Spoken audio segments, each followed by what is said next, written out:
In today's video, I'm going to teach you how to move columns in Excel. Moving a column is quick once you know exactly where to point your mouse and which key to hold.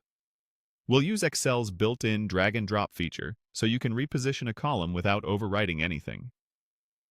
Start by navigating your mouse to the left or right edge of the column you want to move. Work along the column itself, not in the formula bar or the sheet tabs. Aim your pointer at the border of that column's selection area so Excel knows you intend to move the entire column. If the whole column is highlighted, that's perfect.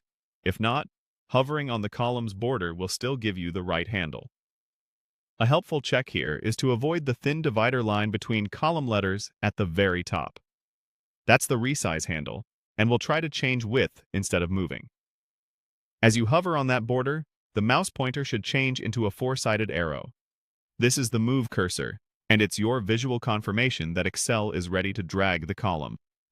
If you see a left-right double arrow instead, you're sitting on the column width adjustment handle. Nudge the mouse slightly inward toward the cells until you see the four-headed icon. Take a moment to get that exact cursor. It prevents accidental resizing or copying when you start dragging. On some displays, it can be subtle, so move slowly and watch for the icon change before proceeding.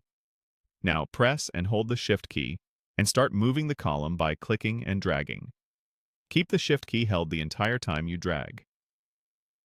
As you move left or right, Excel will show a vertical insertion indicator, usually a bold line, that marks where the column will land.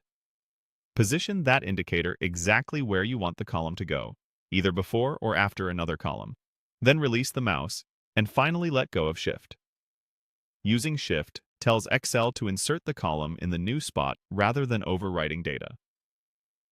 Your values, formatting, and formulas travel with the column, so references stay aligned relative to the moved data.